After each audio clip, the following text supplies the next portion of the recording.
ǹjẹ́ o mọ̀ pé ó ṣeéṣe kí ìbejì ní bàbá ọ̀tọ̀ọ̀tọ̀? Ìdí ọ̀rọ̀ rèé, ẹ wá gbọ́. Àìrìn jìnnà ni àìrí abuké ọ̀kẹ́rẹ́ o, a ò sì rí irú eléyìí rí, a fi ń dẹ́rù bọ́ lọ́rọ̀ ni. Ọ̀pọ̀lọpọ̀ nǹkan ló ń ṣẹlẹ̀ lókè èèpẹ̀, èyí tí ó máa ń ṣeni ní kàyéfì nígbà tí èèyàn bá gbọ́ wọn. Lára rẹ̀ ni èyí tí ìwádìí fi ìdí rẹ̀ múlẹ̀ báyìí pé ó ṣeéṣe kí àwọn ìbejì tí a bí lọ́jọ́ kan náà ní bàbá ọ̀tọ̀ọ̀tọ̀. Èyí ni àwọn olóyìnbó ń pè ní heteropaternal superfecundation. Ìwádìí fi hàn pé irú nǹkan báyìí kò wọ́pọ̀, àmọ́ ó máa ń wáyé nígbà tí obìnrin bá yé ẹyin méjì lẹ́ẹ̀kan náà, èyí tí wọ́n ń pè ní hyperovulation, tí irú obìnrin bẹ́ẹ̀ sì súnmọ́ ọkùnrin méjì ọ̀tọ̀ọ̀tọ̀ tí àtọ̀ ara wọn ń ṣiṣẹ́ dáadáa láàárín wákàtí 12 sí 24 síra wọn. Lójú òpó ayélujára MZU University, wọ́n fìdí rẹ̀ múlẹ̀ pé ìbejì 19 péré káàkiri àgbáyé ní ìròyìn sọ pé bàbá ọ̀tọ̀ọ̀tọ̀ ló bí wọn. Ṣùgbọ́n ṣá, irú àwọn ìbejì báyìí kì í ní àfijọ rárá. Àwọn ni olóyìnbó ń pè ní fraternal twins. Lẹ́yìn tí wọ́n bá bí irú ìbejì báyìí, àyẹ̀wò DNA nìkan ló lè fi hàn pé bàbá ọ̀tọ̀ọ̀tọ̀ ló bí àwọn ọmọ méjèèjì. Ẹ ṣeun tẹ́ ń tẹ̀lé ìkànnì Jígí Alára. Ẹ jẹ́ ká jọ dókè lọ́rùn, à ń bọ̀ láìpẹ́. Òrìṣà nílùú o, òrìṣà nílùú, ẹ má fojú di àdánù o. Òrìṣà nílùú o, sinimá titun ìlú ó ti jáde wá lórí YouTube. Ìkànnì Jígí Alára TV 24 lẹ ó ti rí wo àwòtún òní iṣẹ́ ńlá yìí. Sinimá titun ìlú multi-billion naira project méjì yóò lágbára. Òrìṣà nílùú tó mú bá ìdúgbò kì í ṣọjọ́ gbà tó ṣàwọn gidi. Ìlú ní ṣàtọ́kùn eégún, ìlú ní ṣàtọ́kùn ṣá. Ìlú ní ti láti fẹsẹ̀ máa yàn gàlú ìlú tó kò fọ́ agbára.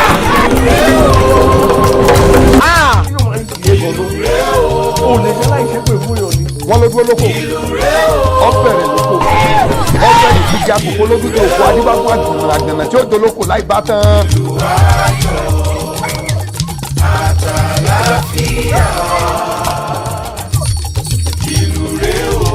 Ìlú agbára gba sinimá tó gbà padà búyọ̀ tó gbà padà gbà.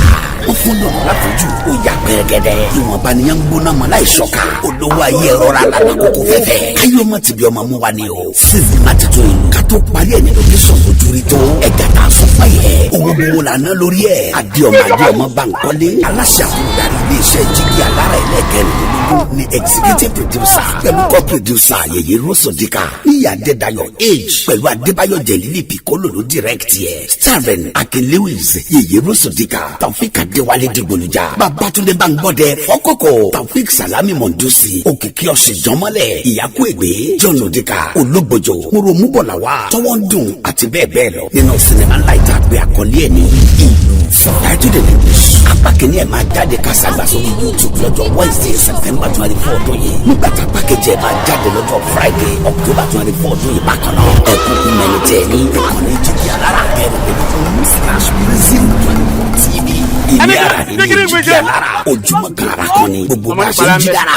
Ara la fi ń ṣe. Sinimá titun ìlú lélẹ́yìí o. Ẹ subscribe sórí Jígí Alára 24 kẹ́rìíràn wò. Iṣẹ́ bàbá iṣẹ́ ni àwọn ojúwò ni ẹ gbà bẹ́ẹ̀.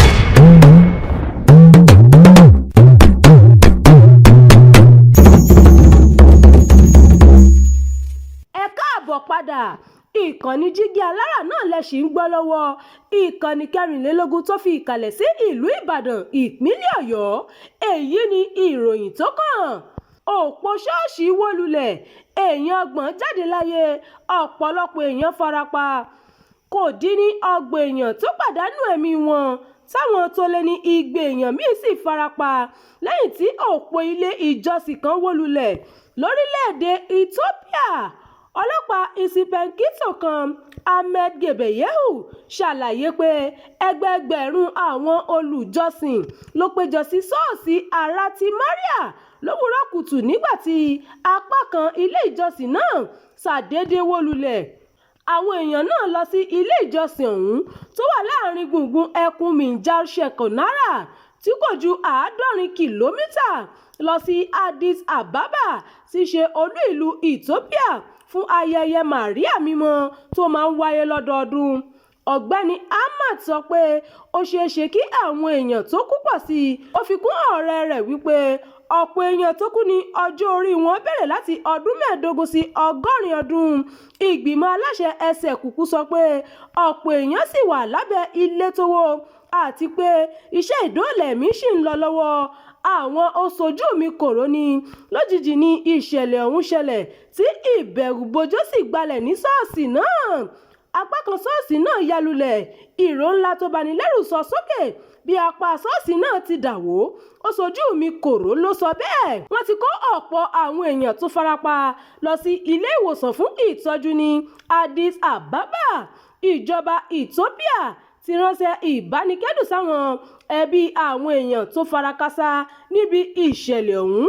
Kò sábà sí ìtọpinpin títẹ̀lé àlàkalẹ̀ ìjọba lórí ètò ìlera àti ètò ààbò ara ẹni ní Ethiopia. Bákan náà ni ìṣẹ̀lẹ̀ ilé wíwó wọ́pọ̀ ní orílẹ̀-èdè náà. Ìròyìn yàjóyàjó fún ti àkókò yìí kò ní jù báyìí lọ. Ẹ má gbàgbé láti tẹ̀lé ìkànnì yìí. Ẹ bá wa pín ká kí ẹ sì fi èròǹgbà yín sí abala àríwísí. Abdulkareem Nimat ló ti ń jábọ̀ ìròyìn. Amóhùnmáwòrán kan àtàtà tí aráyé gbọ́. Jígí Alára TV ni wọ́n sọ. Ení, èjì, ẹ̀ta, ẹ̀rin, àrún, ẹ̀fà, èje, Jígí Alára. Sinimá méje tó lóyin ládùn. Sinimá titun méje la gbé jáde. Láti Jígí Alára. Jígí Alára lórí YouTube. Àwọn sinimá yẹn rèé o. Ìlú ní àkọ́kọ́. Òkúta péré lẹ́lẹ́kejì. Àjẹ́ tó pọ̀ máa wo lẹ́lẹ́kẹta. Òpin ọ̀rọ̀ lẹ́lẹ́kẹrin. Ọba làkọ́lé ìkarùn-ún. Àfojúdi lẹ́lẹ́kẹfà. Àjíkẹ́ ẹlẹ́kọ̀ọ́ ní keje o. Jígí Alára ti gbé jáde Kàṣàgbà o. Lórí YouTube ẹ ó ti wọ́.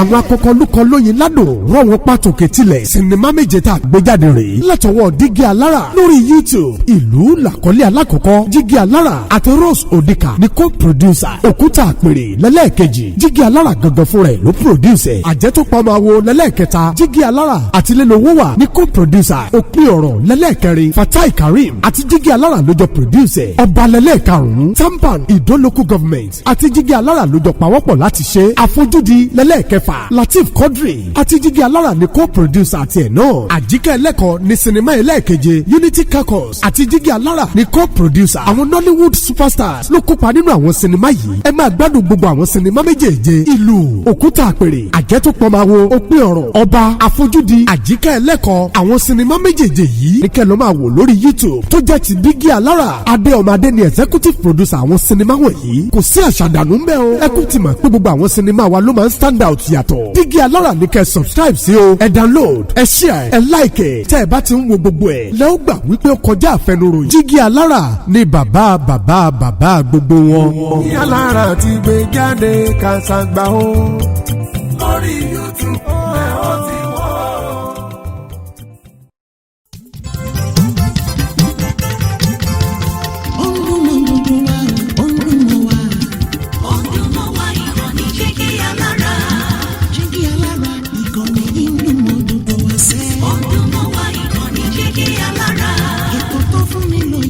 Ètò tó wà ní lọ́yẹ̀ wà ń bẹ̀. Ọdún mọ́ wá ìkànnì Jígí Alára.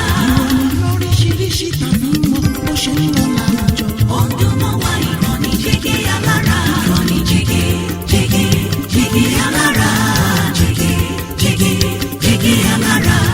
Jígí Alára. Jígí Alára.